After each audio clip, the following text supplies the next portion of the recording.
Yo te vi en mi corazón, la la la, canta la la la, canta la la. Tara, mag-DIY tayo. Ito nga pala yung Kawasaki C650. Ito, katagalan kasi yung left and right signal natin lumulutong, nasisira yung goma. Kaya ito, try nating i-DIY.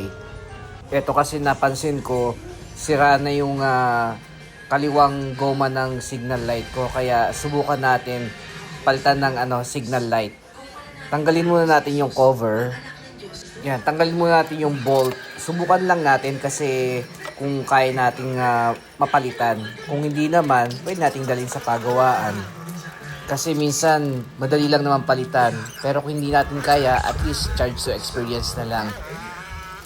Pero bago ko gawin to, nanood lang din muna ako para at least meron tayong idea kahit kaunti.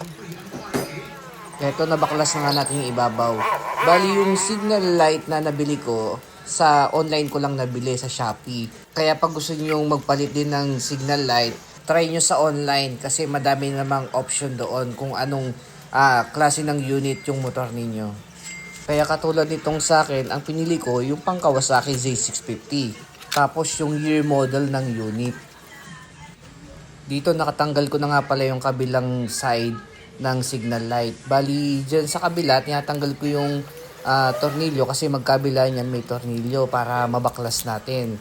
Tapos, isusuksok naman natin yung ipapalit nating signal light. Kung paano nyo siya tinanggal, ganun nyo lang din ibabalik. Basta, tandaan nyo na lang yung mga kung saan nakasuksok, especially yung socket, yung tornilyo, para lahat alam mo kung saan mo ibabalik. Kasi mahirap kung naikabit mo na lahat tapos may makita ka sobrang tornilyo, ibig sabihin meron kang hindi naikabit.